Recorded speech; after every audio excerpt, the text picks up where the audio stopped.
All right, ladies and gentlemen, welcome back. This is YAP2ASIA 7th episode with me, Sleepy. And here today I have obviously your lovely hosts, Quack and blackenBlue.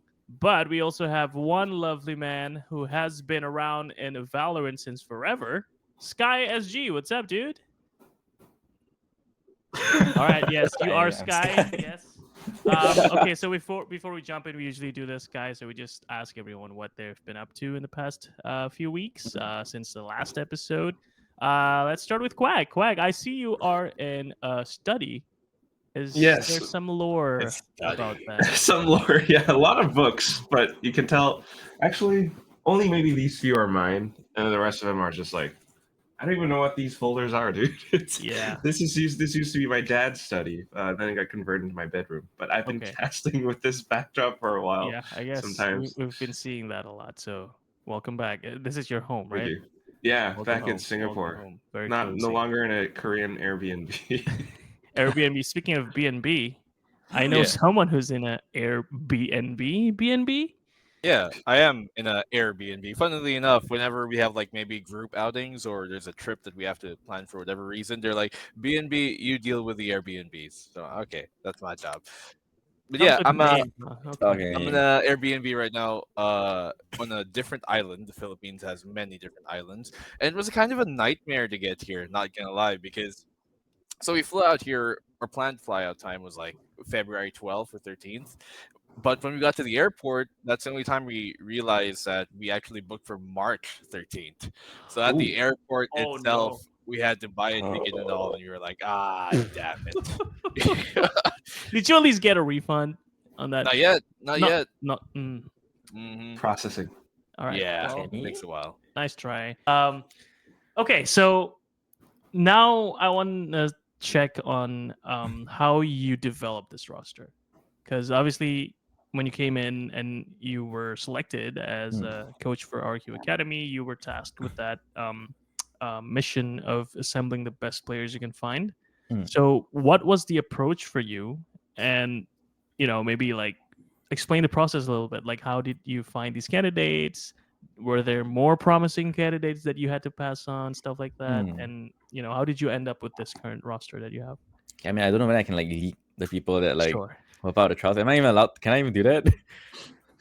You could, but you could get yourself in trouble. You be the judge of that, Skye. We're here to just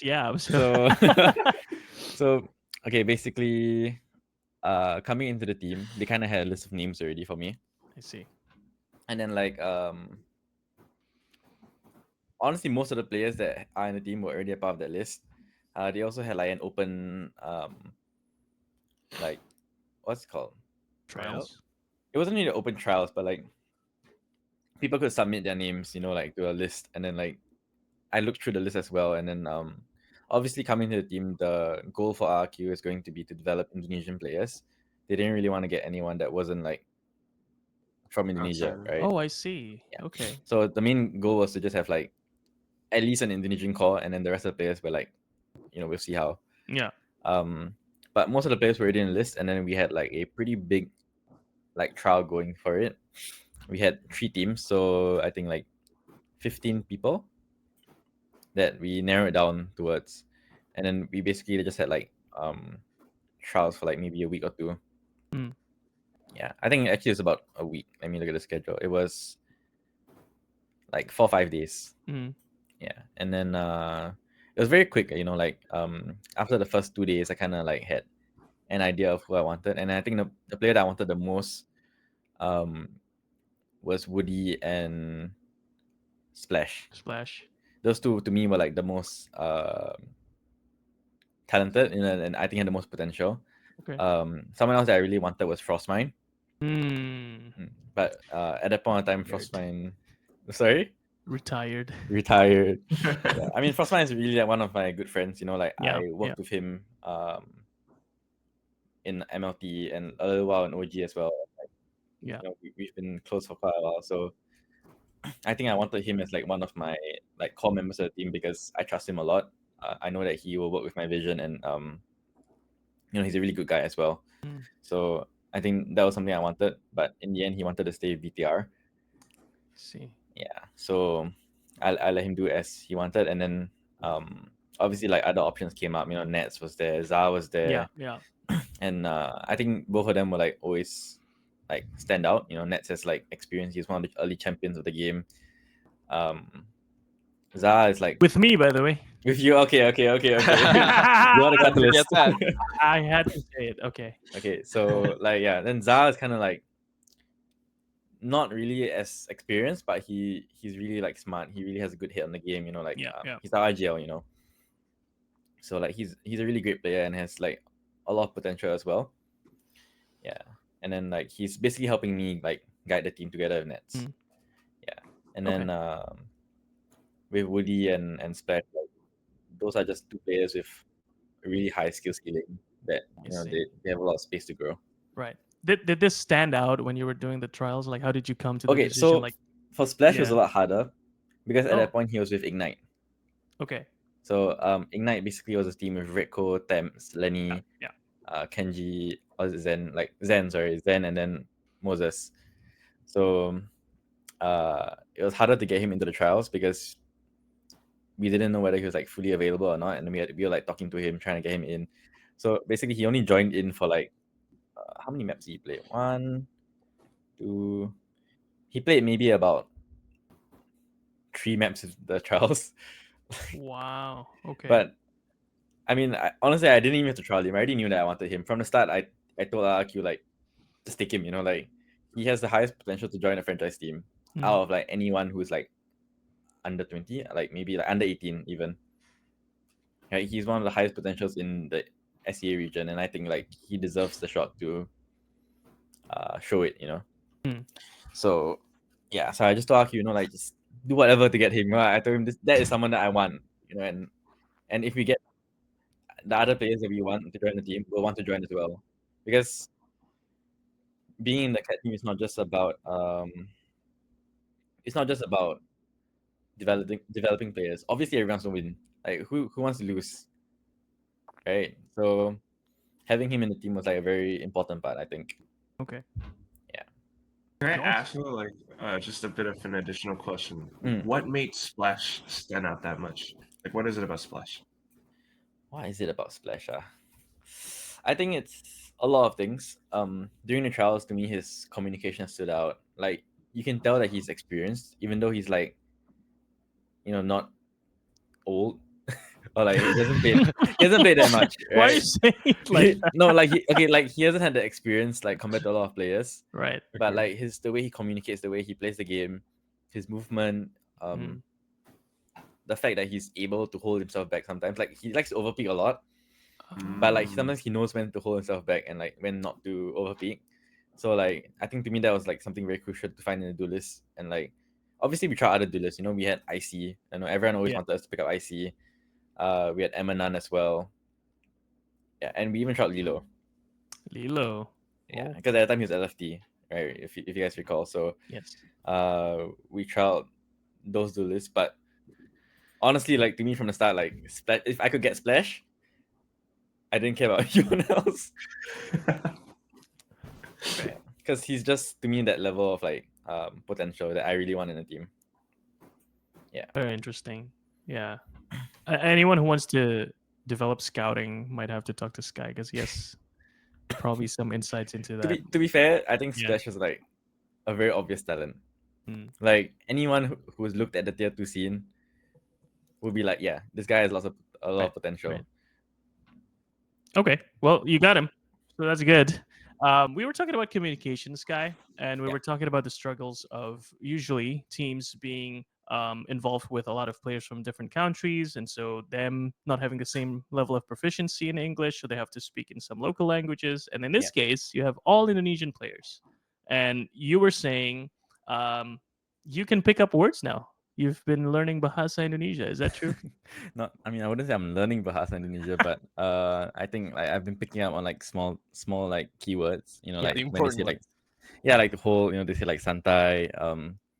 When the number the number of people in the site, I can kind of understand that. But most of them can speak English as well. So normally at the start of the game, like they'll give like a common English. Then I'll be like, oh, okay, this is what they're doing this round. I get the idea of like what they want to do, and then from there like they start to call me in Bahasa, then I would just like kindly try to understand.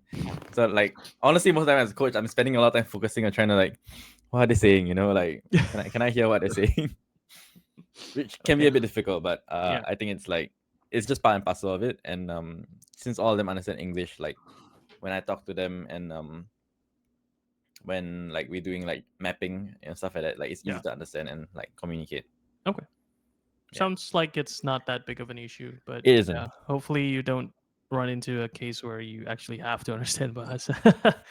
And you've been hinting it a little bit from how you've described your way of developing the team. Mm-hmm. But I wanted to clarify, like, is it a clear-cut goal for RRQ Academy to just be like a funnel for new talent to eventually be ported into Tier 1? Or is this like, is there a different goal to this program? Okay, so I think that's the goal of the organization. Obviously, is to develop players to funnel Tier 1.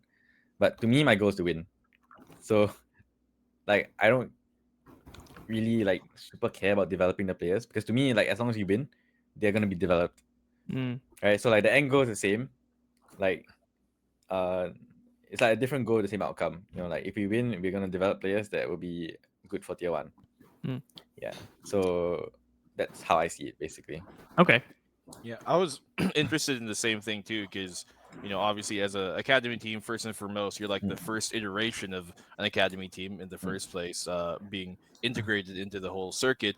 But second of all, since technically academy teams can't even qualify into Ascension and move on forward, right? It's like, how do you guys mark success for the team? And I guess it's first place. First place, winning. Yeah, that's our goal, first place. Yeah, that's it. Yeah, your answer, Nico. Okay, cool. Yeah, it's a complexity that's kind of hard to navigate, especially because this is the first iteration, right? So, best of luck with that. Now, being a part of RRQ, obviously the name is attached to it, right? RRQ Academy. How often, or is it even a routine at all for you guys to be working with the main team, the main roster that's competing in Pacific? Remember back then when EG, I think it was EG who had they had the 10-man roster where roster. Yeah. Is this kind of like that, or is it different? Like, or I wouldn't say it's exactly the same. Because I think the way EG did it is that they had like a separate team that basically played any comp that the main roster wanted to play against, to practice against, right?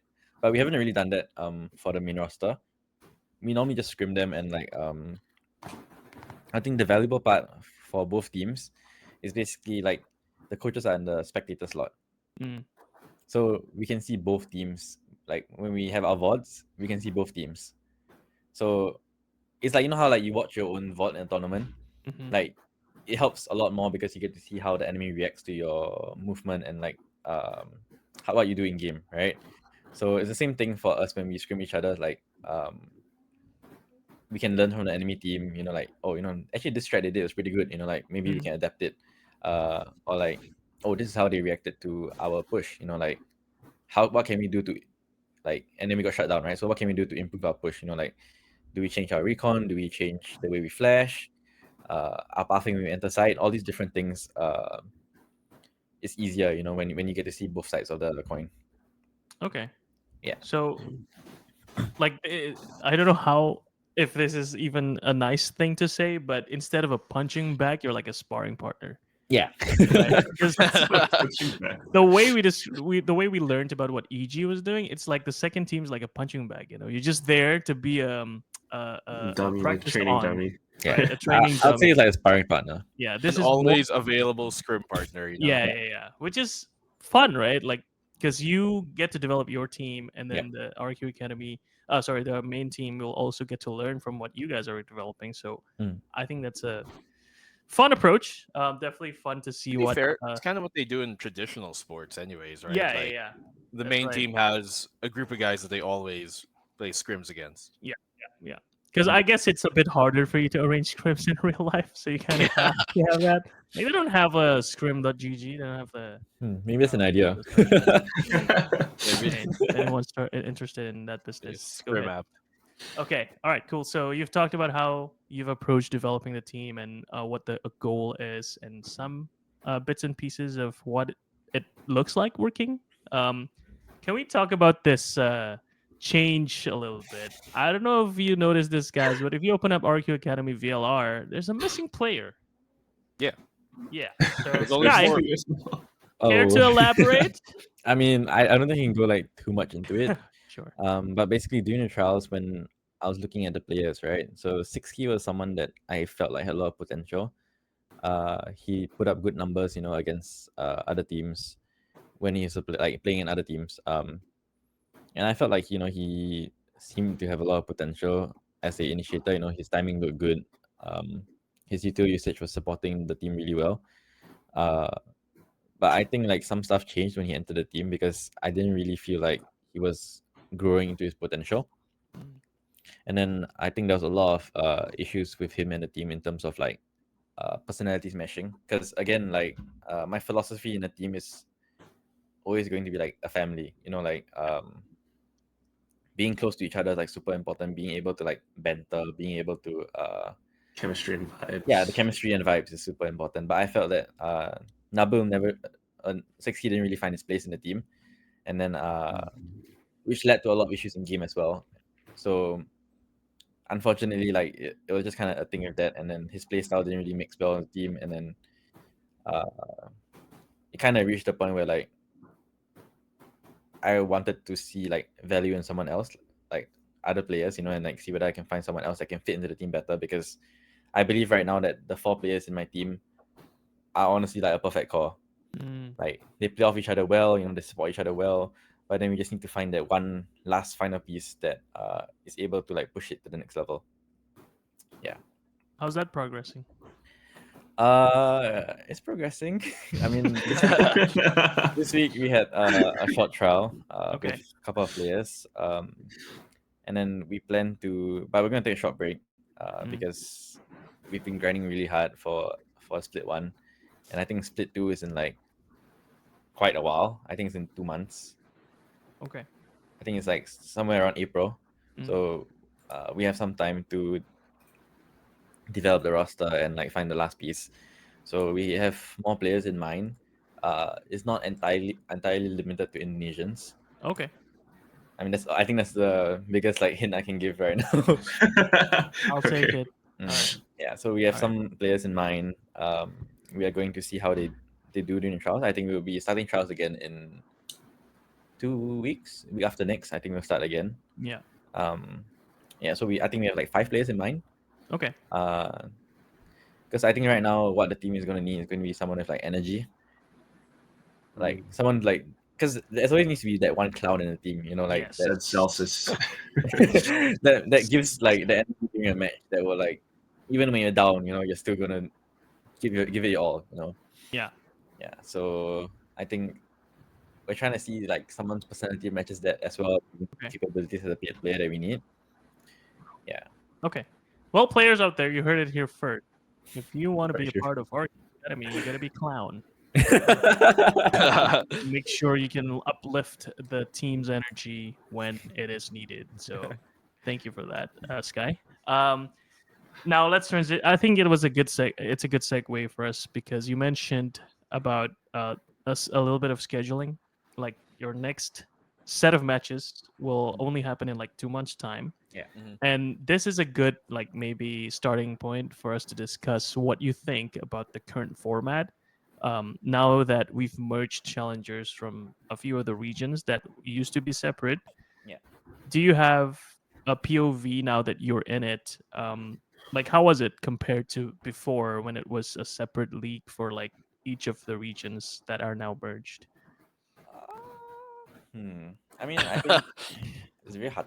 Honestly, it's a tough question, right? Because pre-challengers, like the only time I was in it was when I was a player.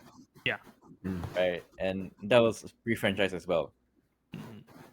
Right, we still had PRX in there. We still had like bleed and everything at that point of time. So I think it was really different at that point of time. At that point of time, it was challenging. Like playing against teams like PRX was always rough. Always really rough, but always really fun, like it's a good Yeah. experience. Yeah, but I think as time progressed with the franchise league and stuff, having this condensed challenges is like kind of brings the competition to the next level. Like if you looked at the most recent one when we were playing with RRQ Academy, right? Like anybody in my group could have qualified. Like Mongols would beat, who did Mongols beat? Mongols beat Naos or something? Wait, let me pull it up. Let's check. Mongols. They beat Kimmy Kittens. Oh yeah, they beat Kimi Kittens early on. Then like we beat Full Sense, which were like people would say like they're one of the favorites, to win at that point of time because they had four. Naos lost to Zipto. Naos lost to Full Sense and Kimi Kittens. Yeah. Yeah, so like it was very back and forth, and like I think it shows that the level of competition is higher. Like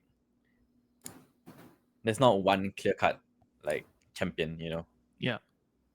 So I think like it really brought the competition up, and it's basically like playing in SA APAC like last time, where like you have the top teams that compete each other at the top, and then the winner goes to like some big tournament, but we don't have that, right? Yeah. So I think it's changed. I don't know whether it's good or not, because I feel like it's been a lot harder for other teams in tier 2 or like tier 2/3. Like you don't see orgs like Oasis here. What other orgs do we not have here? Or like back in your, you had a no namers. You wouldn't see a no namers in like current challengers now. Yeah, it's a lot harder for teams like that to come up, I think. I guess there's Gimme Kittens, but in like promo relegation, Gimme Kittens, I mean, was DSG, then different. Yeah, it didn't count. You're right. Fair point. This time around, there was like Himites, but Himites lost to Z11. Himites were like the closest, I think, to like a no-namers kind of story. Okay. Like open, yeah, but basically like it's just more developed now, I think. But it's very hard for tier 2 because there's a lot of orgs that don't qualify, and then a lot of times these orgs may not feel like it's valuable to invest their players in, and which can lead to a lot of like teams being dropped, people being jobless. But it's pretty hard. I mean, like if you think about it, like in tier 2, where are orgs like Sharper and KT, Fancy, Arf, who else do I have in mind? Oasis, like I said. Even MITH is now letting go of their team. Yeah. Then there's newer orgs, like for example, Rival in Singapore.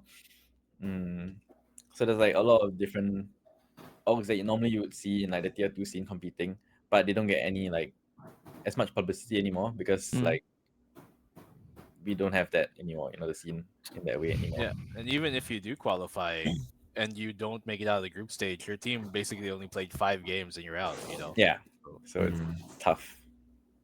Right. So there's an increase in the level of competition, but at the same time, doesn't this come as a good news for you Skye as like a team in RRQ Academy that there are less orgs? That means there's more players for you to pick from. Do you see it that way, or is that a no for you still? I don't think so. I mean, all these orgs and stuff help to develop players, like compared to like being orgless and stuff. Like it's very hard for players to develop without org. Like not a lot of players come out from nowhere, like just from no team or like from no experience, and come up. Like it's very rare, like teams like you see even in my team, right? Players like Woody were with AF before this. Yeah. Like Moses was with Ignite, Nextga before that. Zah was with AF, Bigatron. Like teams that you don't see in the tier 2 anymore, but like they still like are solid like players because they picked up whatever they picked up with the org before. Right. So I feel like it makes it harder for sure. I see.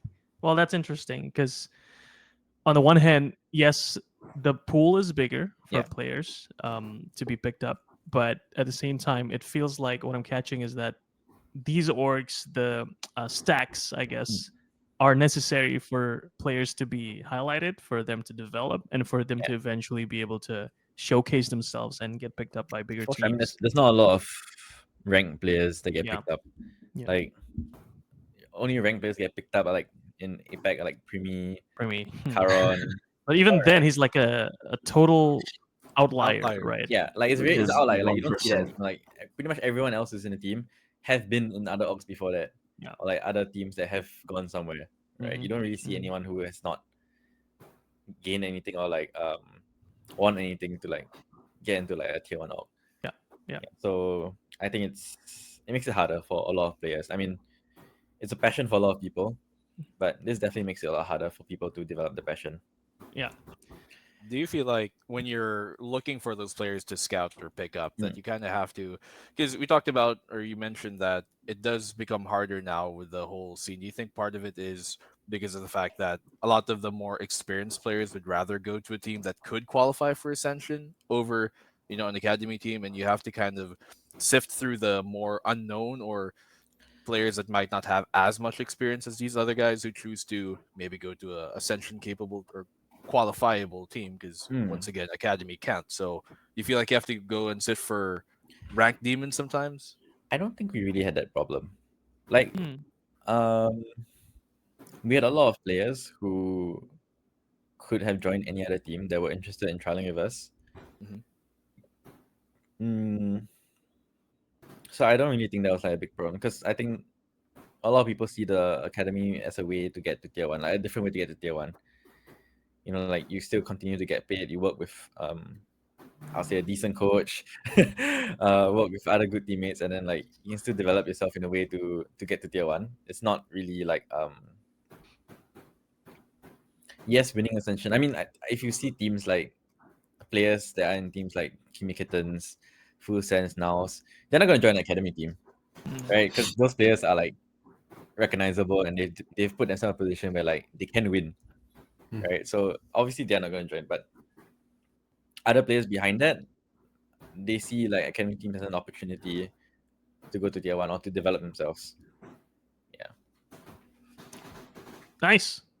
Okay, I think we're coming to the end of this discussion about challengers with you, Skye. Thank you. I think we've learned quite a lot. I have 2 closing questions. Gents, Quack and BNB, if you have any more, please do chime in. First of my 2 closing questions would be around coaching. You've talked about how not a lot of people want to be coaches, but at least for me, who used to be a coach and now you being in a coaching position, I think coaching is one of the key components of building an actual successful roster. But how do you solve this problem, Skye, of not a lot of people wanting to be a coach? Even BNB here have been a coach for some time, right? And maybe you can chime in here, BNB. But what do you think is there a way for us to solve or at least attract more people to be able to take up that position? Okay, so that's a tough question. I love tough questions only here. Just asking me the hard questions, man. Yes, like, sir. damn. Okay, I think for me, my path was very different. Because, for example, like you and like blackenBlue, like you guys just jumped into the coaching, right? Jumped into coaching, yeah. But for me, like I had experience as a player that brought me towards the coaching, and I think like in that way, it was easier for me to pick it up. Because like I play the game, like I really go into it and like played it at a decently high level. Yeah. So it helped me as a coach because I'm able to understand like the players' perspectives a lot, and it's not just like numbers. Like a lot of times like you see people trying to be coaches. Like recently, like let's say like the 100-page guy, right? You see the stuff that he put, like half of it is like useless now, like things half, more like 90%. 90%. I was trying to be nice. But like 90% of it was things that are completely useless to a coach or like to a team or a player, like it's things that they wouldn't need, right? So I think it's very hard for new people to come up and like to just be like, oh, I want to be a coach, and like because there's no clear path to be a coach. Like there's no like being a player or like like you join tier 3 teams, like you keep playing rank, you develop your mechanics, like there's all these things like you generally understand like how you can become a pro player, right? But for being a coach, there's no roadmap. There's no like thing telling you like I need to do this, I need to do this, I need to do this. It's just you leg it and find out. You know, like honestly, even in tier 1, every coach out there has a different style. Mm-hmm. There's almost no coaches which have the exact same style. You know, like maybe it's slightly similar, but everyone has like different traits and qualities that make them a coach. You know, some people are good at talking. Some people are good at the strategic parts. You know, like it's very wide. You know, so I don't know how you can solve the problem of like how to get more coaches, because first of all, the entry is hard. Like coaching a tier 2, maybe like a tier 3 team to like get into it, it's pretty much useless, right? Because the team doesn't have a foundation. Like even if you try to develop a foundation, like you yourself at that point in time, if you're a new coach, wouldn't know what to do, right?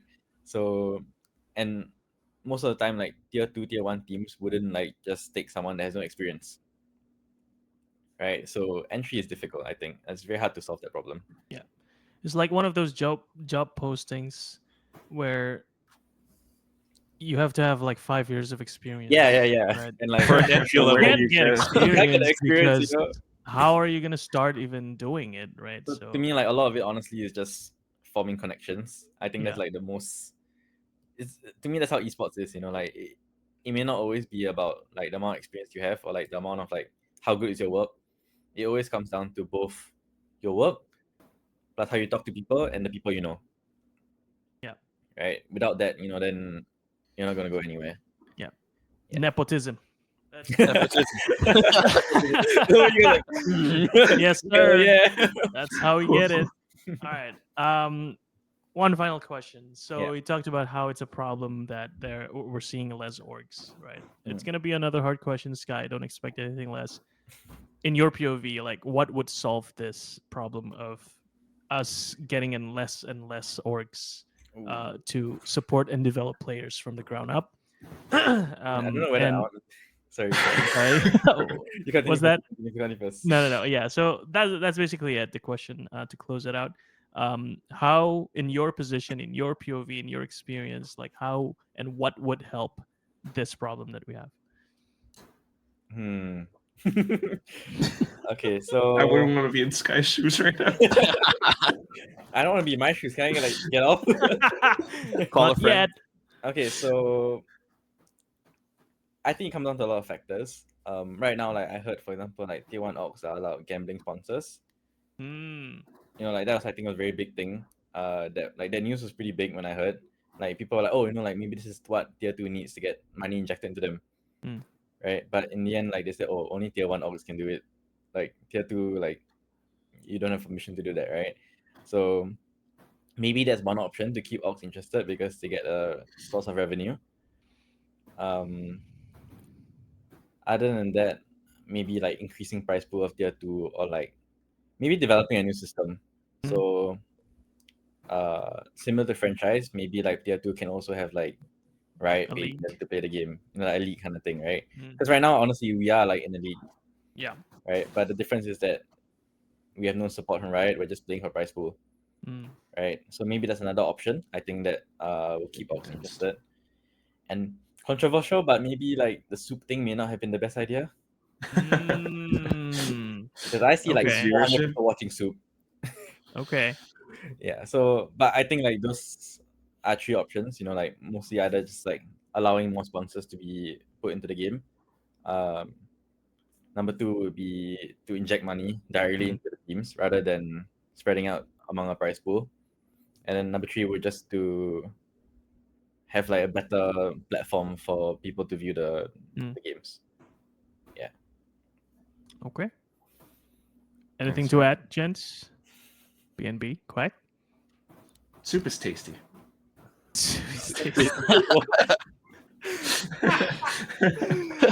You guys don't like soup? Yeah, I do. I love soup. Yes. You ask Quack to pass you the salt, he'll pass you the soup. Well, all right then. If there's nothing else, Skye, is there any last words of wisdom you'd like to impart on us or to the viewers, and maybe what can we expect from RRQ Academy going forward? 2 months, right? In 2 months? 2 months, yeah. I mean, I feel like we've really built a good core. And we've surprised people a lot of our results in like beating Full Sense, being pretty close to Kimi Kittens. then falling to nows like stupidly. But I think we have a lot of potential, and hopefully, like when we get our last player, we're able to really showcase like the whole team, in a better light.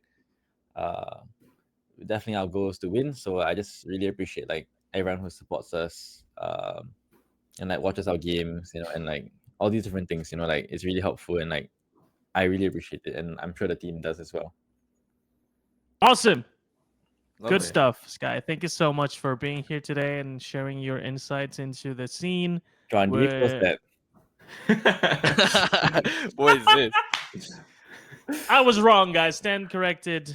This is the last thing we're going to talk about. So, Skye, what is this? What is this Okay. behavior from you? Hear me out. Okay, so Okay. Clarify. when you read the VALORANT tweet, it was very taken out of context. Okay, you read the VALORANT tweet, and what is the first thing that goes through your mind? He's gonna beat the team.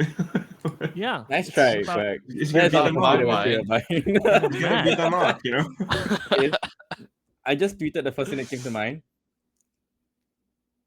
and I knew that it would hit because I know there are a lot of small defense.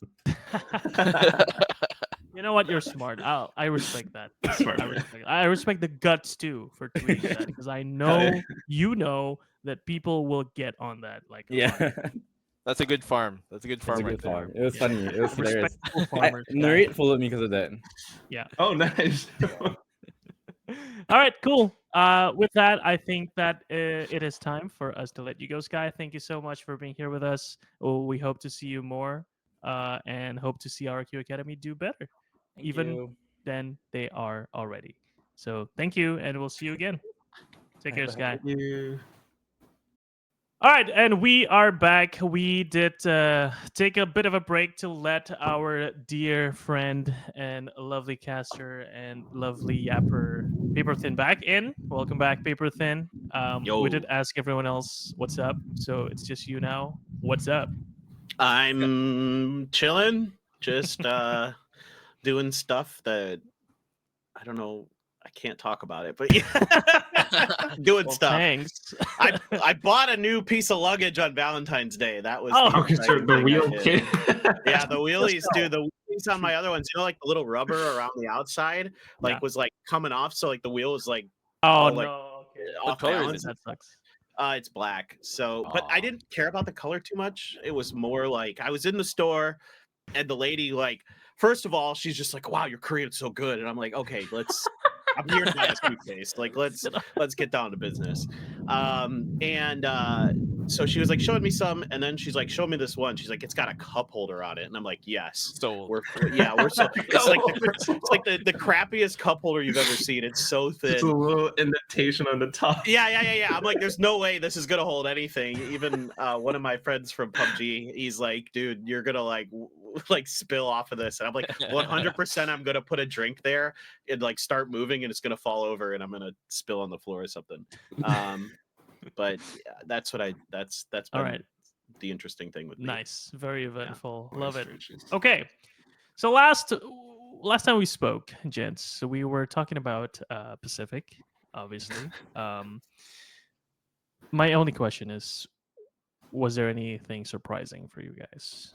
So we can start with Quack. Quack, any surprises for you? I think I know the answer to this, to be honest. We don't have to mingle too much, linger too much. I know what your we surprise can about go is. about it in the positive way, which Sure, is sure. Go that ahead. DFM looks pretty sick. Yeah. Right? May is still just insane. I think that's like Yeah.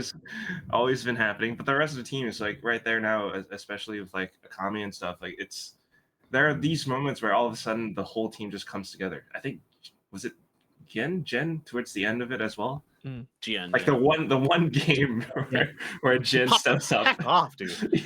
Yeah. How many kills did he get like through smokes in that one game against A PRX? lot. Smokes and shorty skills, like that's what he was Dude. just. Dude, I was relying on listening that. to you were casting that one. Was it you? I Paperthin? was. Yeah. Yeah, Um, because it was right after that friggin' marathon game, Right. Oh. and I was exhausted. Yeah. And that whole series just blew by so fast. I was like in shock the whole time. Thanks. I was just saying, right? When I Yeah, was hearing Suzy. the cast, like you summed it up pretty nicely, you and Seth. Like you said, there was this one round where I think every kill was a no vision kill, where we got Oh, obliterated. Like we yeah. literally just get killed through smokes, and our players didn't even see anyone. So that's the summary of this matchup right here. You know what? I'll just start. This is a surprise, not gonna lie, for me especially.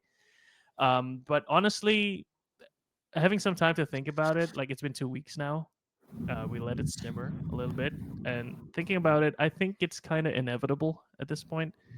Like this roster has been running for what 4 years now, with barely any changes. Only that one transition we did with Monyet, because Jing had to go military, and then he came back.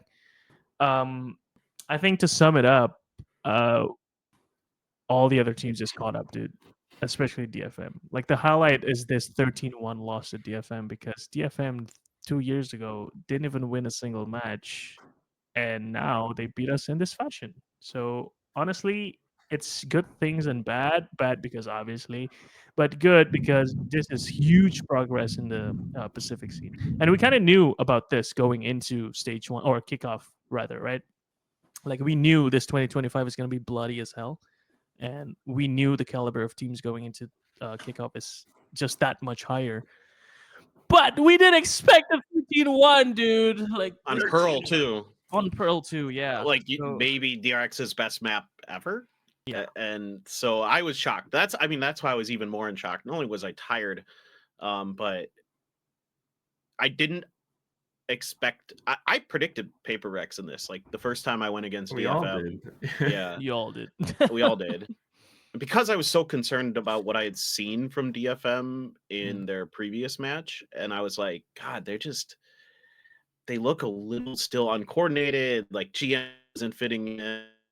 Like big question, macro cohesion that they did in the offseason. And then they come into that next game. And yeah, I mean, part of it obviously shooting through smokes and stuff, but in general, their cohesion looked way better. Yeah. And all of a sudden I had all that confidence that I had coming into this year again. So I mean, I think it's for DFM, it's like, can they find a level of consistency? Yeah. You know, Art seems to be pretty comfortable as an IGL in most games. Sometimes though, it just seems like they're not all on the same page, like they're taking risks when they shouldn't, and like challenging when they should be falling back, and kind of basic stuff. But it seems like they have the capability to fix it. I do have a quick funny Art story. So Art used to play on like the tier 2 scene and stuff, and he was like kind of recognized as not being that great. And so like he quit, and he was maybe going to go coach or whatever. And so his nickname became, because he did this famous interview in Japan where he said there's a 0.001% chance that I come back and play. And he ended up coming back and playing, and now he's playing in tier 1 on DFM. So it's kind of funny. His nickname in Japan is like Mr. 0.001% or 0.001% or something. Sick. Yeah. So that's kind of a cool little side story I found out. Yeah. He's like, you know, when Doctor Strange in Endgame goes like one. Yeah. The one timeline it happens. That's true. That's true. It's pretty sick. I'd like to think that DFM won because they saw PaperX take out ZETA right before them. So they're like, for Revenge Japan. match. Dude, such a Wow. dude. The Okay. plot, the anime plot armor, dude. Like it's insane. But here's what pissed me off, right? The next game they played, they went back to what you were talking about, Clint. Yes. They So fell I'm apart. telling you, for Japan, you For know, Japan, thought they ZETA- picked one. They picked the one day they were playing against us to be like in tip-top form. It's because y'all took eliminate out the paper. ZETA. Yeah, and yeah, well, PRX for the first time in 3 years they did not qualify for an international tournament. So definitely, things are going on inside. I can't was say it, like much, a- but A nine event streak, right? 9 event streak. Yeah, Yeah, 9 events. Yeah. 9 event streak, which is pretty impressive. But yeah, it That's has to the end all-time someday. streak for now. Yeah. That is so, until EDG breaks it, because they're yeah. just Yeah. better than everyone in China. China. Soon. Not gonna be too long before that. Yep. Okay, on a more positive note, though, we have this quick tweet that we'd like to highlight. This is an exchange between players who have been and they were facing each other, and they played an insane game. And honestly, it's not really anyone's fault that this is happening, but Meteor felt like he wasn't feeling satisfied with his own performance. And if I'm not reading this tweet wrongly, I think he talked to Munchkin post match, and he said, "I haven't been fully satisfied with my own performance. After our match against Genji, Munchkin told me something that really hit me and made me cry a lot." And Munchkin said, "It's because we were so happy playing the game last year." And then Meteor realized that lately I've forgotten what's most important, so now I want to play happily again. This is such a That wholesome hits. moment. Yeah. That hits. I think it's a really like real statement. Maybe not just for like Meteor or even some of the T1 players. Like I believe PaperX is feeling it a little bit as well. There was that Reddit thread, and it's a very real thing because it's like, to be completely honest, right? Even for casting, all of like what we do, this is our job, it's our livelihood, and we do have to be professional about it. But at the same time, if you're not having fun, if your heart is not in it, sometimes that magic is just like not quite there. So I think that's what that PaperX Reddit post was about as well. I think someone translated like a stream that JJ and Jason had where they talked about how like in the previous years they were just having fun. Like it was a really good time, but now it feels like they're just working. Like day in, day out, you do your scrims, you practice, and maybe your scrims go really well and you feel confident. But then for whatever strange reason on stage, because it feels like you're clocking into like a job, then all of a sudden, and especially when you start losing rounds, like it just gets so much worse, you know? Yeah. So like you gotta have fun somehow. You gotta be happy. It's something there that you need to fix. Yeah, for sure. And this is, I mean, it's a good thing that this is happening now, right? Which is True. kickoff. It's very early in the season. It may be too early to make drastic changes. So maybe we can start with the little ones, like, making sure that you can kind of get that vibe back and make sure that you're having fun on stage. And then hopefully that will fix a lot of things. But obviously, it's not that simple. I think when it comes to having fun, a lot of these players will know how to have fun once they get into the groove, but it's about getting into that groove is what's hard, right? So yeah, I can't say much, but definitely things are being discussed comprehensively in the team, and hopefully we'll see some changes towards a more positive light. So with this Genji Meteor exchange, I feel like it's gonna be even more apparent that this feeling of happiness of playing the game and vibing with the team is as important as anything else in the competition. So yeah, I mean, I think it's easy to have fun when you're winning, right? Yeah, like definitely. there's something to be said about that. I mean, I think I'm of two minds about stuff like this where, when I used to be a swim team coach for a long time, and I would always lore. Yeah, this is more Paperthin lore. For like 6 or Jesus. 7 years, I was the head coach of our local swim team for like 4 years. Can you see the Speedo pics? They exist. No. They exist. I was an okay swimmer. My sister was way better. My sister got a full ride scholarship to swim at a Division I university in America. You won. I was not that good. I was okay, but not nearly as good. I was a much better coach. But like it was always hard because like the kids who were really good, who actually were like competing for like state, championships and blah blah blah. I mean, my default was to have fun, right? And like to come in with a very positive attitude. And if they had a bad day or they had a bad race, come in and be like, yo, it's okay. Like we can work on some things. Like I saw some stuff in your technique or whatever. Let's really do some drills, focus on that stuff. And let's see if we can get it, better for the next one. But at the same time, you have to find a way to foster a killer instinct while having fun.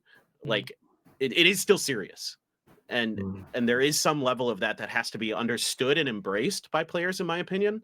So I think that's something that a lot of teams are afraid to focus on for whatever reason, or they focus on it the wrong way. And they kind of over seriousness the competitive aspect. And this is like, it goes back to concerns I've had about some teams and players, and I'm not going to say who, but where they don't have that killer instinct, where they don't have that, we're going to go for the jugular in this match and we're going to laugh the whole time. And there have been times where PaperX has had that, right? Like, absolutely, they've had that. And so finding that form, finding that group again is important. So it's like the thing about hitting flow state, right? Yes. Too much pressure and that you crack, but too laid back and you're also like just not going quite anywhere. So you got to be somewhere Yeah. between. It's a fine line, really, because you go one way or the other. It's like a killer instinct. It's something you can kind of foster in players, but it's nothing you can really teach to players. You know what I'm saying? Correct. Like, you can't teach it to somebody, but you can help develop that sense if it's already there to an extent. Like, these players, they have to be able to embrace the sucky part of the job, but embrace also the suck. have fun embracing the suck. Embrace the suck. You lost, good. We got to cut that in. just play Astra, then you have all the suck you need, right? No, but you're right. You have to want it first, right? That's true. That's especially us from the outside, we can only do so much to help you. It's hard to want it after a few years. Like, yeah, that's true. Especially, with the level of success that you've had for some of the teams, right? Not just PaperX. Like, it's kind of hard to maintain that. And that's why some of the other teams who haven't been really doing that well are the ones shining right now, because it's their default to want it. They want it more, Yeah. And which I guess is part of the reason why, like, Sentinels winning again after like 2 years was such a big story, because you don't typically see teams like at the top sink all the way down to the bottom and then get back to the top with relatively the same core. Yeah. But listen to the way Sentinels talk. Sorry, just to it's okay. build on this real quick, because I love the way they talk. I love the way they talk in their interviews and stuff, because like, you've got Zelsis just in his streams just being like, I just want to win. I just want to fucking win, talking that way. And John QT says, the only thing in my life right now is Valorant, and I just want to win. Stuff like this. They come into this team, and that's a great mindset to have, and it will produce results, and it has produced results for them. Yeah, for sure. That's a very good point. Now, speaking of teams that were at the top, sunk, and then are back at the top, DRX. Nice segue. Yeah. I actually didn't realize DRX has never won a Pacific trophy after international leagues were introduced. This is actually their first title. I can't fathom that. Like, it's not real to me in my head that DRX hasn't won in Pacific. So because y'all were beating them in 2023. Exactly, right? But yeah, it's amazing from DRX, to be honest. Like, this comeback and this satisfaction for Mako, especially in the games. Like, I can feel his energy just being like 200% of what he was just in his chair after the game. Well, that was after the game, but during the games though, he was like shouting and screaming like almost every single round they won.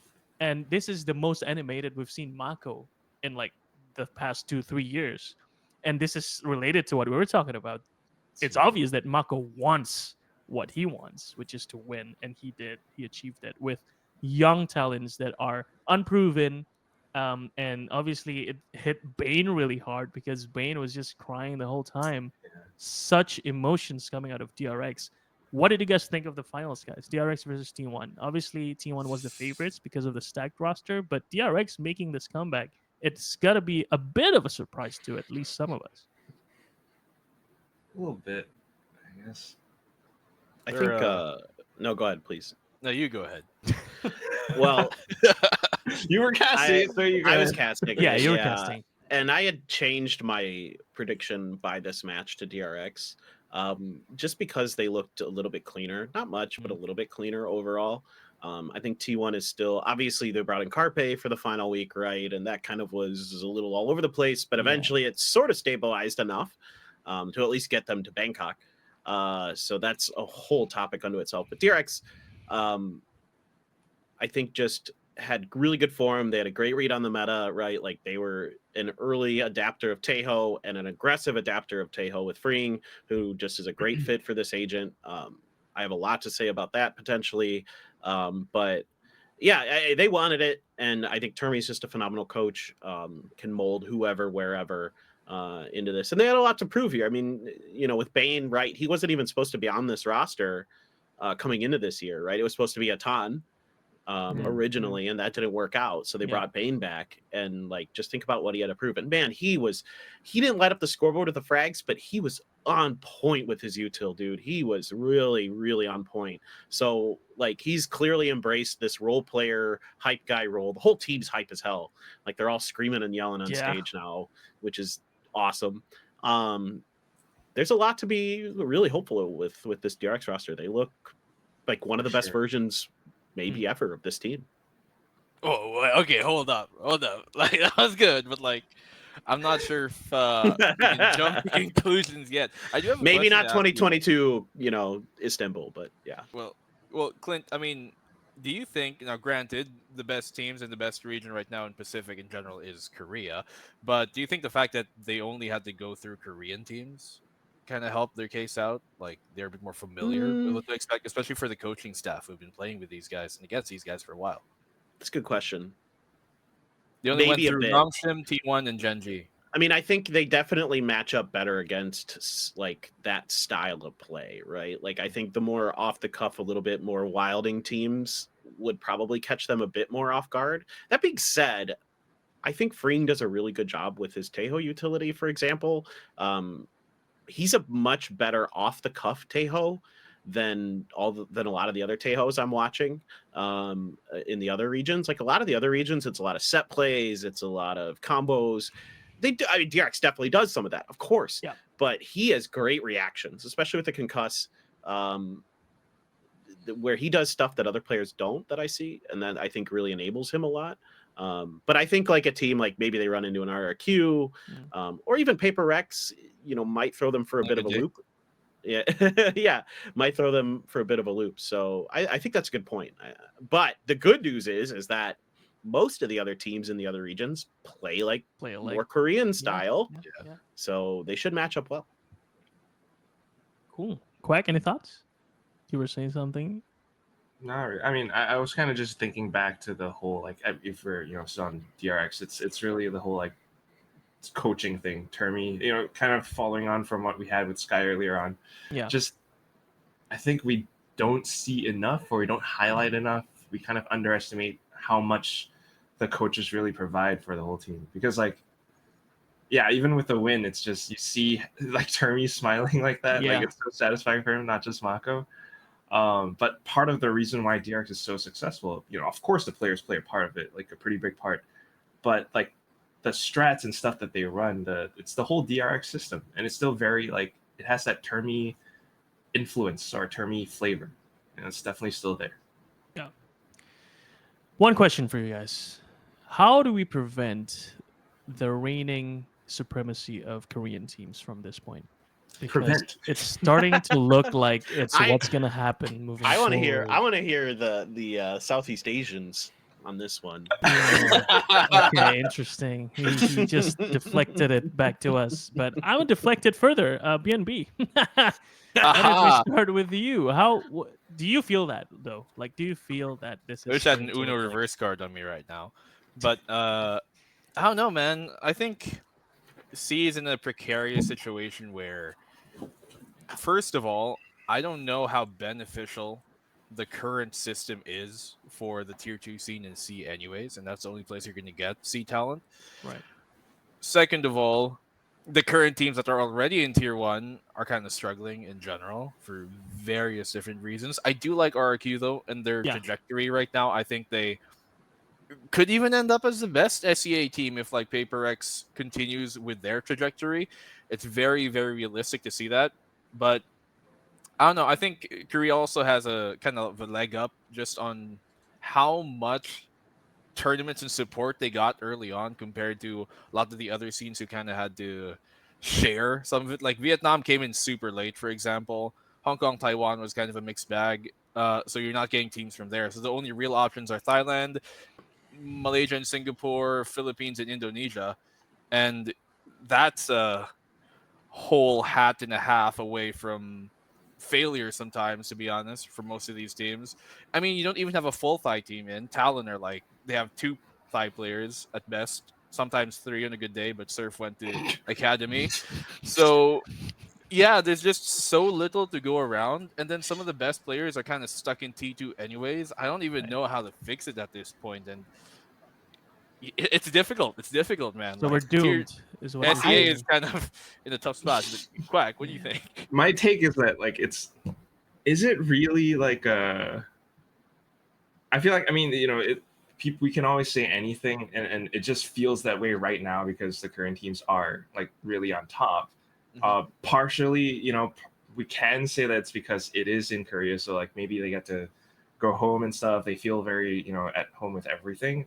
That, I guess, it does play a bit of a factor, but at the same time, it's like if you look at Ascension, you know, SPG, well, now Nongshim, they were in Jakarta, but they still like performed that well on stage, you know. So it's like it is a factor, but I don't know if it's that big. You know, maybe if like you change the location, you put VCT Pacific in like Japan or something, it might be cool. Or you put Pacific Singapore. It's too expensive, bro.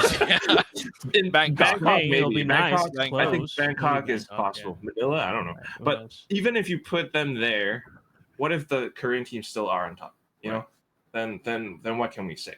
I don't think it will the Korean change it teams are too really much, to be good. honest. Right? Yeah. The Korean teams are good. Like They're that's just good. They are. We kind of need to catch up. If anything. Yeah. Oh, and then Kinda there's do. Boom too. I completely forgot. Yeah, dude, Boom looks good. Boom looked pretty good, to be honest. Like being Boom a looks team solid. that just came Challenge out of C1. Ascension. Hell yeah. Yeah, yeah. Pretty They did darn not good, look bad in either of their matches. I mean, they look really for solid. sure. Alright. So for me, real quick, I'll tell you what Koreans do right, and just from being here for a long time, I think there's a couple different things. I think about this all the time, actually, because Korea just kind of, if they take an esports seriously, they dominate it, right? Like, you know, whether it be League of Legends, Overwatch, and it's starting to kind of maybe be Valorant too. I think one of the biggest things is there's that old saying, you know, practice makes perfect. Well, no, it's perfect practice makes perfect. And I think one of the things that they do better than most is that they have good practice structures. It's not just that they're putting in the hours. Everybody's doing that. Everybody I talk to basically puts in about the same amount of hours in Valorant. It's the way they practice and like the structured, regimented system and kind of the ideas that they have. You know, I don't want to give away too much because I don't want to give anyone's trade secrets away. But that's why you do stuff like in sports, you do a lot of drills, right? Like, because you want to make sure that it's muscle memory, that it's perfect, that you're not even to think about the things you're doing. And I think that's something that Korea has a leg up on, partly because of their long history in esports. You know, they have the infrastructure here. They have, you know, T1, Gen.G, who have these huge buildings, DRX. All these teams have these massive buildings that are, you know, dedicated esports facilities. But it's more than that. It's the way they practice, right? And then they focus on certain things, you want to call them fundamentals or whatever, in a way that I don't think the other regions do, is my guess, just based on what I see with the results. So I think this comes down to stuff like coaching, and this is why I think RRQ does really well, is because I think Ewok is a great coach who does a good job with that kind of stuff. And I think Alex as well generally does pretty well. And so like you're seeing the results of that kind of stuff. That's where the SEA teams we were talking about earlier, right? The coaches, that's where we need to see them step up and get the teams into good regiments. It's not just about scrimming. It's not just about all that other stuff. It's about the way you practice. Yeah. And it's so on theme too, right? Talking about coaching. There's just so much variance in between like the different coaches. So there isn't really any standard set for like how to properly coach a team, but it seems like the Korean teams have, it seems like the Korean teams have kind of figured out a bit of a formula for that. So my question is, Clint, how much for the trade secrets, man? We need some. How much you got? Well, shit. All right. Anyway, so those are the big teams. T1 obviously still looked pretty good, and they're still up to expectations, I would say, even though they didn't quite win the whole thing. But it's just because DRX just went Cyan mode. And so let's talk about some of the other teams that did make some changes already. Let's start with GE. Actually, unfortunately, it's not really that big of a change, but patrickWHO is still not getting a visa. Nico, what is up with your country, man? I don't know. Let me man. just Please, remind just you get all him the visa, man. that the Philippines has a terrible passport, by the way. Same. And like it's far below many of the other countries in SEA. So there's a lot of that involved. I do think though that it's probably because patrickWHO just doesn't have the same background from a bigger org, like maybe players like PatrickWHO have or Right. Kelly S. So when applying for a visa, you don't have There's no track on your- record. yeah, you don't have something that says like I came from Naos or I came Right. from Oasis Gaming and all these other orgs. He just came from a random team, right? From smaller teams in the region that aren't really actual orgs, and so he doesn't have that track record to kind of apply for a visa. And if it was denied in the first place, then that's like a 3 or 4 month wait before he can apply again. So I don't think he's going to be there for split one if that was the case. If it was only like a long process taken for a while, then maybe he'll be there for stage one. But if it was like a straight up denial of his initial, application, then he's not going to be there for stage one at all, for sure. Damn.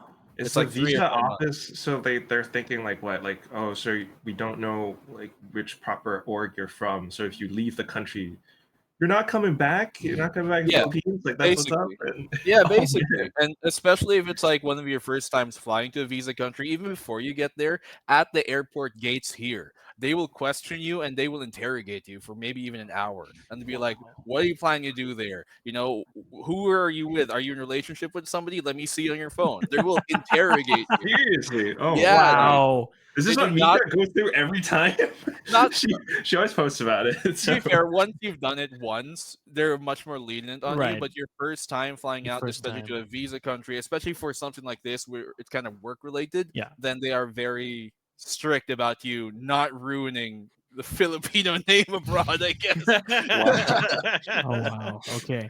Well, to tie it back a little bit, I guess it's just such a shame because, like you said, BNB patrickWHO is not really a player who came from like a reputable org in Yeah. the And it sucks Philippines, because he's crazy. This dude's Yeah. actually crazy. which is such a shame because we want to see more players like that, right? In Pacific and in Tier 1, like all these wild cards that came out of nowhere just wreck up the scene. Like that would be such an insane scene, Yeah. but Philippines say no. Region unfortunately. That said, I think Darion did as best as he could. He's always been an experienced player. Obviously, didn't really gel the best way, but they did okay considering the stand-in, which they weren't Yeah. practicing with for a while. which sadly was kind of obvious, not gonna lie. Like when I was watching some of the GE matches, it did feel like Darion was kind of out of the, I don't know, the bubble or Out of the loop. out of the loop a little bit. Like a lot of the rounds I watched, he was just stuck on side alone and he didn't really get support. He didn't really know how to position himself well. Not necessarily Darion's fault. It's just because he's a stand-in. He hasn't really gelled Yeah. well with the protocol of the team yet. So I just hope that GE can kind of fix that and Darion will not feel as isolated going into stage 1. So Yeah. let's see. It just sucks because I think, well, obviously I have experience and history with PatrickWHO in the first place. Poppy now, so I was excited to see him, but I was the most excited to see how patrickWHO would play in the Tier 1 scene because this guy he's definitely mechanically crazy. But obviously, in the Tier 1 scene, there's a lot more than just being mechanically good. So, yeah, unfortunately, patrickWHO will remain a question for now. So, who is appropriate? Unfortunately, Yeah, patrickWHO? Who? Okay. Anyway, Well, ZETA Division. They have parted ways with Johnta, and XQQ, the legend, is actually back to head coach, which is a very interesting move, I have to say. Maybe XQQ decided, you know what, let's do this again. What do you guys think? Clinton? Time for Shiotan Chamber. Let's go. I don't know. I'm confused about this one a little bit. So there's like a lot of dumb stuff that I see online about this from people outside, especially outside of like Korea and Japan, who just, I don't know exactly what happened. I should actually reach out to Johnta, but I haven't. I don't know if this is a visa thing or what, which would kind of surprise me because he used to have a visa. So when he was coaching Fennel, he was able to be in Japan. I know this because I met him in Japan. And so he clearly, so I saw someone say online on Reddit, and I should have put this in the document. I should have linked this when I saw it, but they were like, oh, he's never even been in Japan. I'm like, what are you talking What do about? you mean? I met him there. So I was a bit Evidently surprised. Yeah. Apparently, maybe it wasn't him. Maybe it was just a doppelganger. I think he's a pretty solid coach. He gets the culture. He speaks some of the language. So I thought he would be fitting in pretty well there, but he never could make it to Japan. So I don't know if there's a visa thing going on, something with the war. I don't know. Which sucks for sure, because he's a pretty solid coach. I think he's a pretty good guy.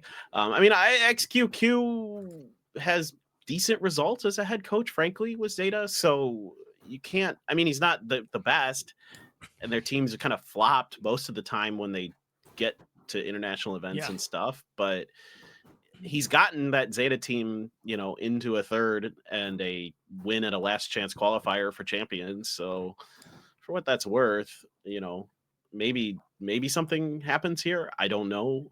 Coaching is definitely something they need on that team, and consistent coaching. So we'll see. I'm not gonna lie. When I first read the headline, I read it as XQC. XQC. Like, I knew You it. were laughing over there, and I'm like, what's he laughing about? XQC. Like, what? Imagine. News to me. Yeah, he's done beefing with Pokimane. He's got to go coach ZETA. Imagine the lore. That All should right, be cool. hilarious. So that's what's up with Pacific, and obviously we're gonna head into Bangkok, and we're gonna talk about Bangkok in a little bit. We're gonna put up together a tier list like what we did last time for Pacific. But before that, we actually want to go ahead and break some rounds. Why don't we?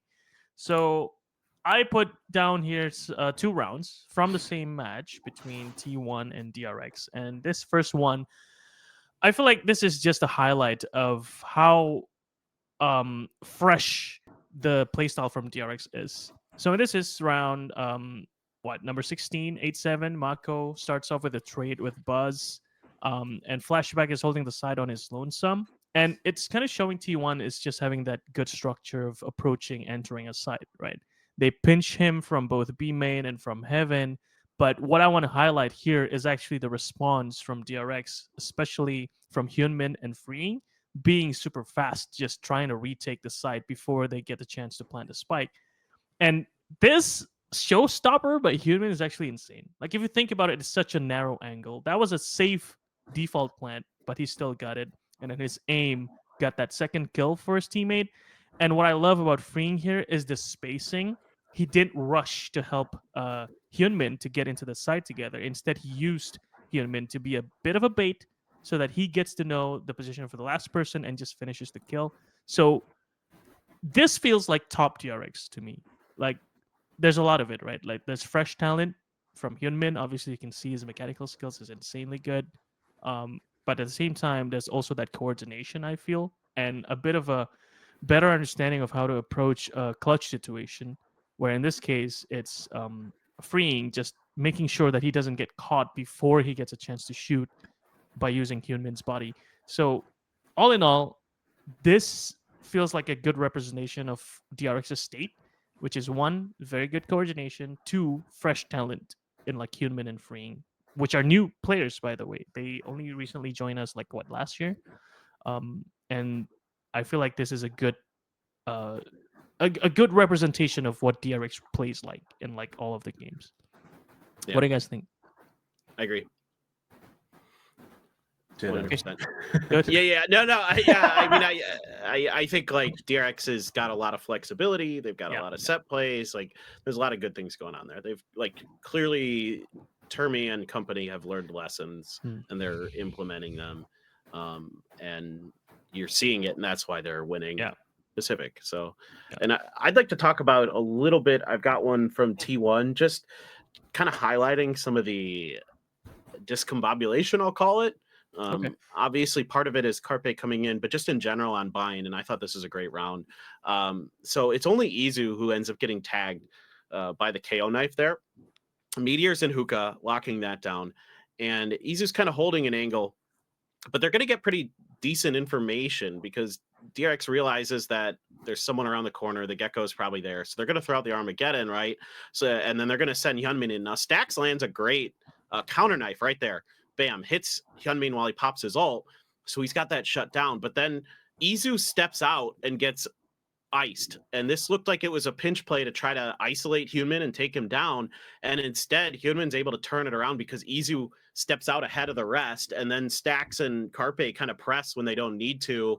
They lose the orbital strike because Carpe had his ult because he was frying in the first couple rounds, and then Meteor's on an island in Hookah. So it's like this lack of timing, this lack of coordination. Like you can see the ideas, right? Like the idea there is to set up the smokes in Garden, isolate Hyunmin on site after he blast packs in, and then, 3-man pinch him, or even maybe 4, but Meteor's kind of busy dealing with, I think it was Mako over at Hookah.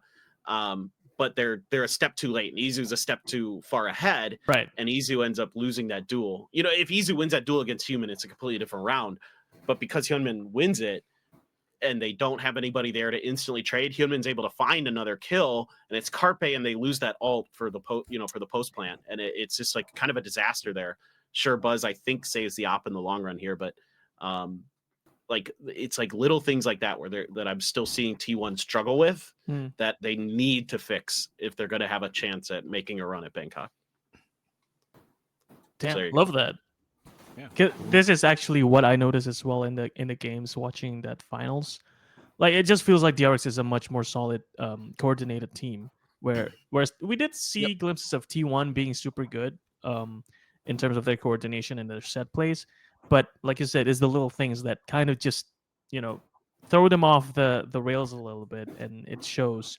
In contrast to that, though, this is a fun round, I think, where we get to see a bit of a Teho action. So if we play this, literally at the start of the round, we can see towards B main, there's a breach stun with a Teho utility, Armageddon, and Stax is kind of trapped there already. At the same time, Flashback obviously just doing insanely stupid shots through the smokes, but Hyunmin is already there too to support him. And this kind of just locked the round down for DRX. And so just cleaning up the last 2 players is a matter of just being disciplined and using all the utilities that you have, because this is the last round of the game anyway.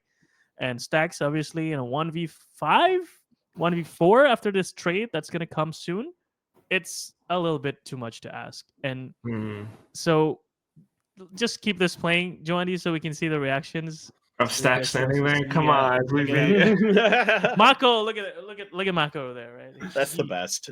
It's such a good feeling. I can't imagine what he feels like, because that must be so good. And yeah, anyway, the set plays, the coordination is in contrast to what Clint was sharing about T1, and I think that's the main reason why TRX was able to take this home. And Stax is there. T1 has cool trap plays. Like they've got some good ideas with some of that. Like the kind of like 2-player, maybe sometimes 3-player little trap plays they'll set up are really good. Like the ones they do on Lotus with Meteor and Stax with the vulnerability into the shock dart. Stuff like that is really neat. And they have other things like that, but that was the one that stood out to me in the finals. So they've some of that stuff there, but there needs to be a bigger coordination between everybody, better communication. Like that's something they were talking about that they were struggling with. So we'll see what it looks like in Bangkok. Yep. Well, speaking about Bangkok, it's time, gents. So Joandy, our producer, have kind of put up a bit of a fun way we can do this, and he is basing this tier list off of what Sentinels has put together. Seeing how Sentinels have put some descriptors for the different tiers, we were kind of like, I don't think we can do that. So we kind of modified it a little bit to make it more Southeast Asia friendly, more family friendly, whatever you want to call it. But yeah, we'll base it off of this. All right. I don't know if it's family friendly. Yeah, well, either way, it's nicer. All right. Let's just put it that way. So at the top, Masters of Soy Cowboy.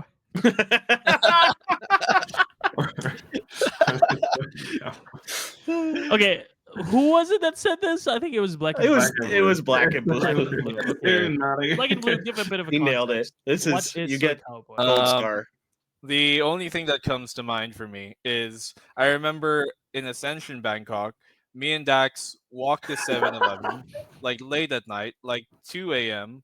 And then we saw a team coming out of Soy Cowboy, all in hoodies. I won't say which team. And then we looked at it. No, actually, no, a player or two come out, not the whole team. Okay. From a team, a player or two come out. They were both in black hoodies. They came out of Soy Cowboy. Me and Dax looked at each other and we said, Dude. "Putang ina."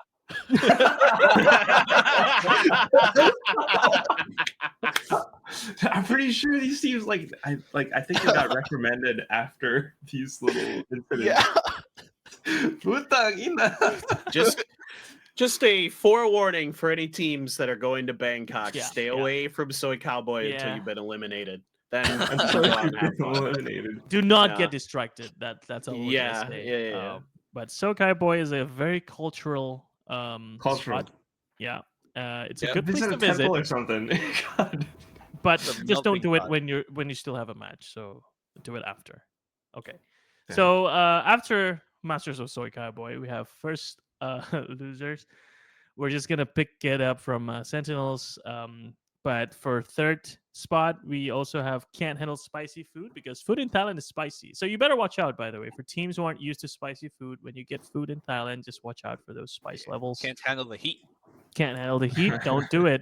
And then at the fourth tier, we have Hey, we didn't get grouped. Picked it up from Sentinels. And at the last spot, Thai food slaps, which is true. And maybe this is why teams are going to go there just for the food. It's possible. But anyway, what do you guys think of this tier list that Sentinels made, guys? They put, obviously, themselves at the top, which, honestly, That's a bit isn't troll. that crazy. Like, to be honest with not. you guys. It's not that crazy. But They're good. and Vitality too being up there with them at second place, it's actually pretty solid now. So how do we want to do this? Do we just go from the bottom? I think we should go from the bottom. Yeah. Go from the bottom. Trace and T1, they've put them Sentinels have put them in the 5th tier. I obviously am a bit inclined to move T1 up because of how stacked they are, and obviously they qualified and they lost in a very close fashion to DRX, so it's not that far off from DRX. Meanwhile, DRX is in 3rd tier, so T1 up. I'm so unsure about both of these teams. Like, I think both of them can do damage. I think both of them could end up 3rd, 4th at their best, maybe even higher. Trace, when they're confident, is a disgustingly good team, but they don't always have that confidence. And like, I could see it when they were playing EDG in the finals. Like, they're playing pretty scared. So I guess I kind of have to leave them in the bottom, even though I have this weird inkling that they're gonna upset somebody and they're gonna make like 5th. Trace. It's so hard to kind of fill out the bottom part of this tier list, considering there's only 8 teams. Yeah. And if you look at all the grand finals for these teams that qualified, aside from the one from China, which won 3-1, all of them went the full 5-map series. So, like, there were no sweeps in this case, and every single team could have been the number 1 seed. It's really hard to kind of Every team at this judge. tournament is really good. Yeah. Really good. There's no filler teams to kind of No. fill out the B Yeah. tiers and stuff. We still have to put some teams down there, guys. So I'm gonna I put would Trace say- down there. yeah, I would Yeah. agree that Trace will probably stay down there.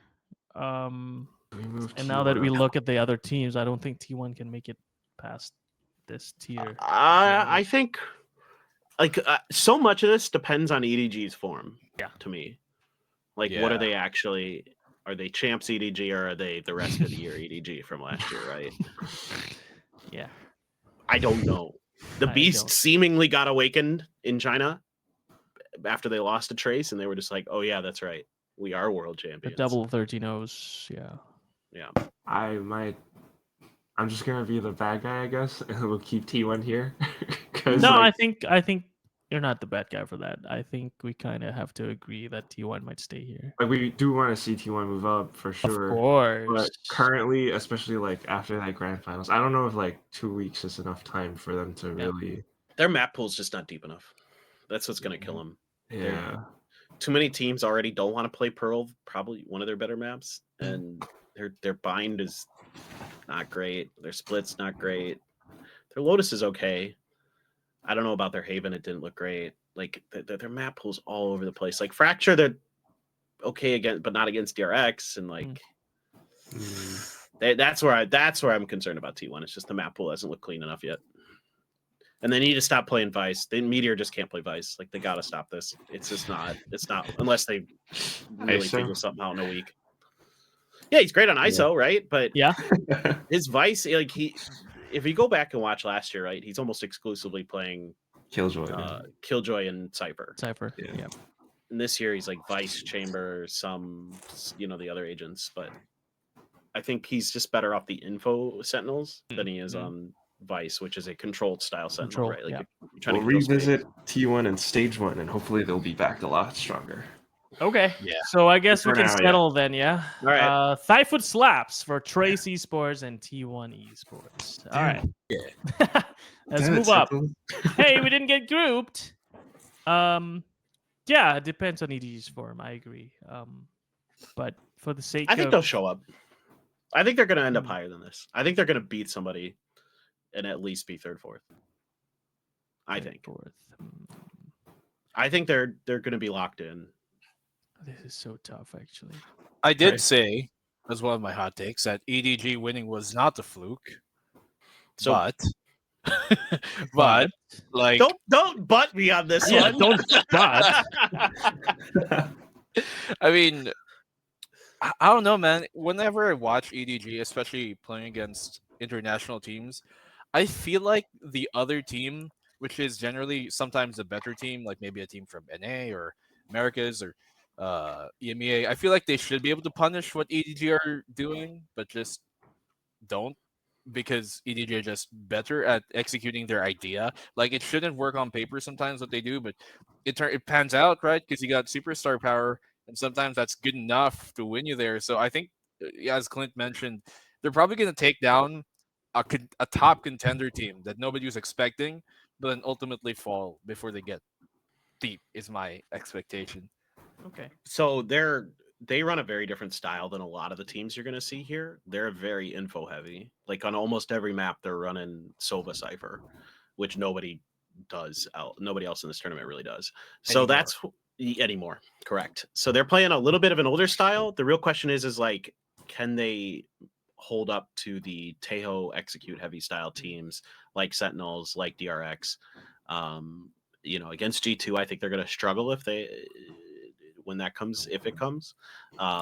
So that's the one where I think that's a pretty not great matchup for them, but I think they square up against the rest of the teams really well because they've done a really good job of using that info. Nobody's calling good games off the back of that. When they're doing that, they are fearsome. They are so scary. Okay, that's fair. But how do we want to move them though? Who is that contender team that you think EDG might be able to beat, if any?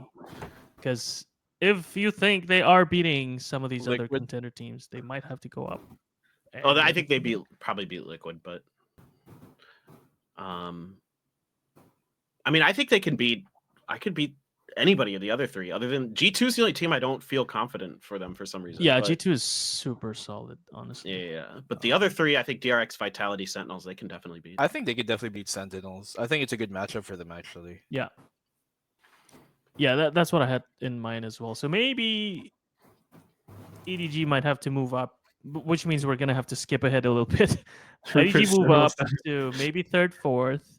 Yeah. Sentinels might have to go down to also third, fourth. And then G2 and DRX, you might have to move a little bit. I don't know if I'd put Sentinels that low. Just because EDG could beat them doesn't mean that they're a lower tier team. I think it's more of a matchup thing and a stylistic thing than them being lower tier. I personally wouldn't put them any lower than they already kind of are, but you guys, what do you think? It's so hard for me. Okay, how about we do this the other way then? I think Vitality might win the whole thing. You think Vitality's winning? Yeah. I was starting to feel that after watching I'm 3/4 of the way through the regions in my VOD review. EMA is the last one I have to do yet. And based on the other 3, I'm not super confident in any of them in different ways. So maybe Vitality. I mean, I think when I watch EMEA like earlier in the stage, I haven't watched the finals yet, but their firepower in particular looked really Still impressive. insane. Yeah. Yeah. So I think I could see Vitality winning. Yeah. Okay. How about I'm you okay with guys? Quack, BNB. God.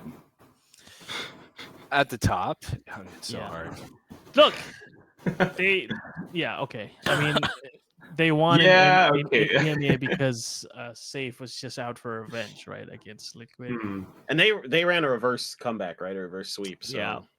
So maybe they're not as convincing, but for me, compared to like these other teams, I will still believe in us. Not us, but Turkey. Sorry. Turkey, yeah. Dirk's Yoru is out of this world right now. Yeah. Yeah, Even his jet is unfortunately. insane still. His jet is still always insane. Yeah. Yeah. Initially, I would have, like, looking at this, I would have said Vitality would probably be my pick to win the whole thing. Okay. But GG. I also do think that, considering they both went to full best of 5, I think that Sentinels is a more difficult opponent than Liquid was, and I think G2 had a more difficult competitor up against them than I guess Vitality did. Considering Liquid kind of got sent to the lower bracket early in their run, I do think Sentinels are a better team than them, and so yeah, the fact that G2 took them down, probably would put me to put G2 right up there with Vitality, and I might even say they might be my pick just to play the devil's advocate. Okay. Okay, wait. We're Overruled. talking a lot about like the other teams. My hesitation is like, where do we put DRX now? Do we just leave them there? Number 2. I think that's fair. Number 2? Because like, I think they're getting second. I don't think they have the steam. Pacific a little bit. Yeah. I don't think they have the steam in them to run the whole thing. But Maybe not yet, but yes. Yeah, but I like their odds You though. wanna bump DRX them is looking like a feel like hella form good. that we haven't really seen in a while. And Right? you know what? Yeah, let's put DRX number 2, man. Bump them up a little bit. A little bit of a cope too, but whatever. yeah, all right? the G2 fans are losing their minds right now. Yeah, whatever, right? I would move G2 up. Not gonna lie. I think that's probably. G2 that's higher than that's Sentinels? illogical. But we got to be Pacific biased here. Oh, Yeah. okay. Then T1 great. T1 at the top, DRX T1 second. DRX grand finals. Who gives a shit, right? Everybody there. Everybody else is there to eat Thai food, so Yeah. Thai food slaps. Yeah, but everybody else at the bottom. Yeah, but if we're serious, I agree. G2 might be second, to be honest. They G2 look pretty second. I think solid. maybe DRX stays DRX moves there. down. Yeah, DRX third, fourth. Third, fourth with Sentinels, so EDG This goes is the back hard to one. where they were. So why didn't we move them? That's We it, only- we yeah. only changed the top 3 tiers, basically. Yeah. But I think I don't know. I really am high on Sentinels because of their attitude. That's true. You're right. That's what's so hard. This is the logical tier list. This is but logical, but This is like Move it logic, around. but like my emotions tell me Sentinels and DRX are going to do better. If it matters, like from left to right, which comes first, I'd put Sentinels on the left and then DRX like on the right. after. Nah, You know dog. if that matters? Nah, I don't think that matters. No. it won't matter. No. It won't. I think It's- okay. I'm happy with this. I'm gonna go back on my word here. I don't think Vitality is gonna win. Oh, I think it's either gonna be G2 or Sentinels. Not gonna lie. NA. Yeah, DRX Ah. is gonna be second. G2 and Sentinels, they're gonna be either first, third. it's so hard to predict because again, It every team is. so I mean, good. it's Every always team's so hard to good. predict. Yeah. Actually, yeah, wait, there was like a random it's like just one small tweet. Was it something that like Snus is not available? Right. in Bangkok? I think it was and then my Safe who impacts on the tweeted that, if I'm not my mistaken. impacts. And he goes, not Vitality. Safe posting, Safe himself. Yeah. Save himself. So Vitality save. Yeah, that's gonna this one, affect his right? ability to play. We lost Bangkok. There you go. So I think Vitality might not win. You're right. So we put Vitality down a little bit, and depending on how locked in Oh man. the NA players are, maybe they go up. Because as long as you don't get distracted by Cowboy Road, Soy Cowboy, you should be fine. No, but I'm I trying agree with to- what Doing a Flame little is bit, saying. but you know, though, there's like, some the truth to it. attitude and the spirit that they're going into this, Yes. Sentinels is like super locked in, But at that's least what we mentally. They need Yeah. to like really also behind the scenes be Yeah. that locked in. Then then I'll But that's fully- why I feel so good about EDG in a way, is I feel like they're a team that just can absorb that energy and throw it right back at you sometimes. Yeah. Like they do better against teams that get hype on stage. It's like they take that and they take it personally. It's like that Michael Jordan meme, and then they just throw it right back at you.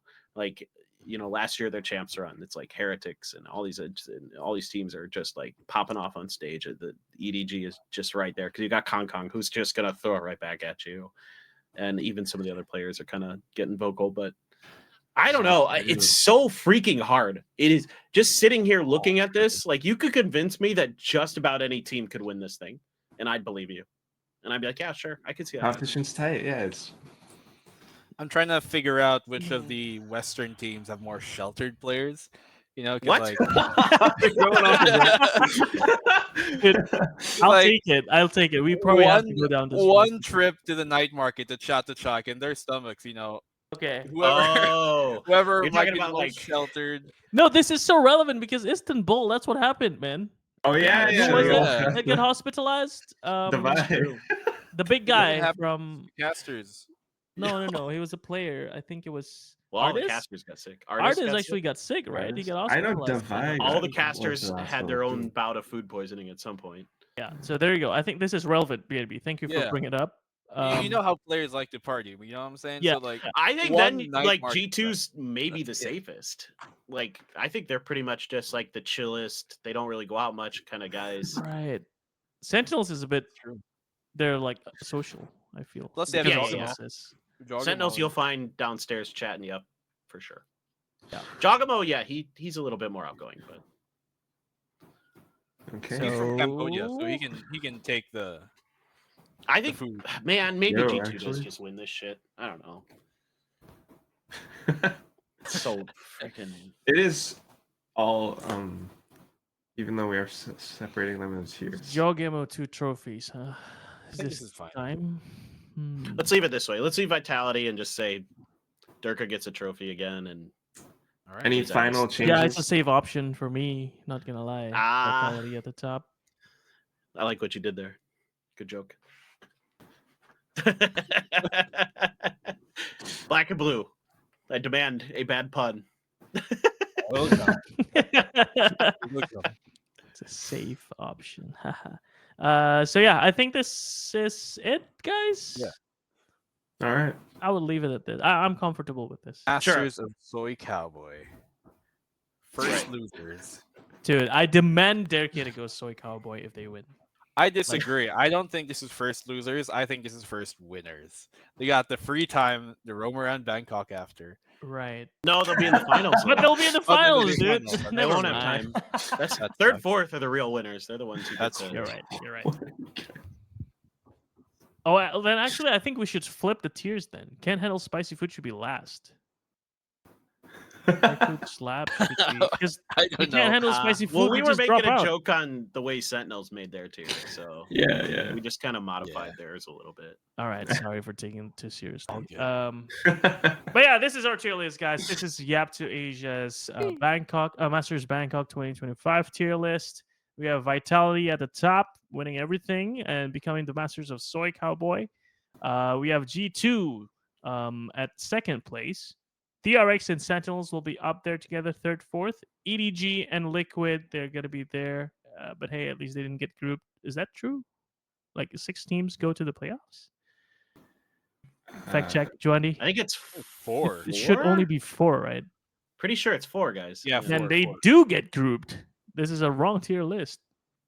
I think they mean like get instantly All right, anyway. removed. EDG The Liquid. O2 teams. 5th, 6th, and Trace T1, unfortunately, will go down 7th and 8th.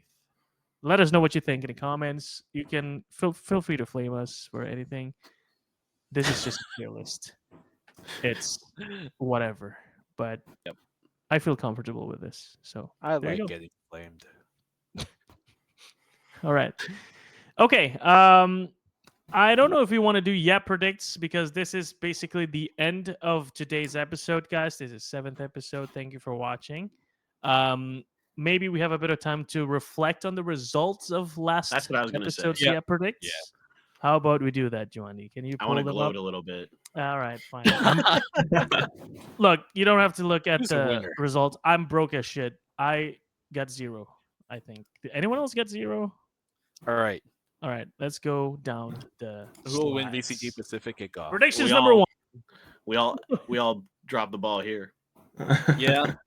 Yeah, but I lost the most still. Just from one question, I lost half of my credits. But yeah, nobody won for this We were- prediction number 1. Close. 3 people got close. 2 people were way off. But thanks for being there with me, Quack. I appreciate you. Sure. Prediction number 2. Who will be the highest rated player in VCT Pacific Kickoff? Now, I have a bit of an objection for this, guys, because I know you guys were talking about how Jemkin is a legit answer, but it's technically not, no? Well, he was second, right? I think. Yeah. Yeah. Who was number 1? Was it Karen. Karan. Karan, yeah. So I'm going to be... think I want whoever you guys was- to be broke. with Jemkin was second, though. Like, Yeah, but he's not highest rated, though. well, then none No, of it us should have be any like money. whoever they're was tied the up, 1, highest 2. one. They're tied at 1.2 in terms Okay, of they're rating. tied. All right. You know what? Fine. You guys get the Yeah. Yeah, yeah. Fine. You get it. Jemkin, that means Paperthin and Quack. You guys won twice the points you put in, which means Paperthin won an extra 6 and Quack won an extra 7. And we're still broke, black and blue. And Yeah, we were you were number 2, Sleepy. Meteor was next, and then Privy Yeah. was the third after. Damn it! Oh no! I mean, look, Oh, no, look Maze at it this too. way. We all knew what Okay. we were talking about. Yeah. No, Meteor is a bit far down, unfortunately. Far down. he May. fell off because of that finals. He was not. Yeah, good. he fell off. But all right. Anyway, let's get to the last one. Nobody wins. Anybody play Reina Harbor? Paperthin and Sleepy were Oof. not winning anything, but everyone else, you get 2 points. I mean, 2x points. So Yay. we're probably gonna have to do the tally later. So we'll let Johnny I do know that. mine. All right, Mr. Matt. Thanks for. I know mine too. It's this. 0. Sleep. Johnny, can I top up, please? How do I do that? How do I get more Set points? time. Maybe yeah. what's our punishment? What do you have to do to like? Did we have a punishment for this? No, right? Oh wait, we No. did. Yeah, We did. Oh, we did. Fire. The people with oh shit. All right, we gotta add up the numbers now so we know what. I know mine. Mine is 14 because I lost everything and made double back from the last. I have a proposition. How about we do that at the start of next episode? So there's a Yeah. continuation from this. All 'cause right. I So don't we think we're ready for this. And duration So wise, okay, yeah. so who the most broke? So that's gonna be Sleepy. Yeah. Has to come up Come with with a. the did you know? Did you know? What is that Um, again? Yeah, so I'll just come up with a random did you know?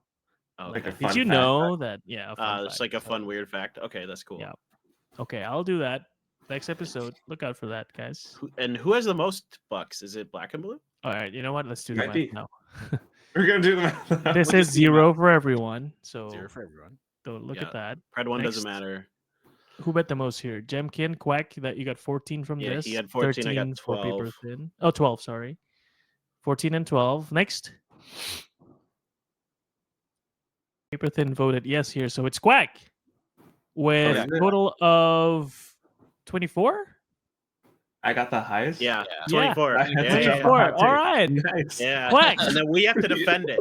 Yes, So make you it get to messed come up. up with the hottest of hot takes. And Okay. we will be your royal guard. So come up with the best you can get up. You can get for the next episode. for next episode. All right. Cool. All right. Then that's it. Anything else you want to say to our viewers, chat? Anyone? No? Okay. If that's it, then thank you so much, guys, for watching. This has been YAP2ASIA episode number, what is this? Number 6? Number 7? Number 7. Yeah. It's been fun. I think we did get a lot of insights about coaching, and we did talk about a lot of the stuff that's happening in Pacific and a lot of the things to consider when it comes to performances for a team. And next episode, we'll probably be back after Bangkok or maybe in between. We'll see, but we will definitely come up with more stuff At for Bangkok. you guys at Bangkok. Ooh, interesting. But yeah, this has been it. Thank you. I'm your host, Sleepy, together with Quack, BNB, and also Paperthin. We'll see you guys again in the next one. See you guys. Bye.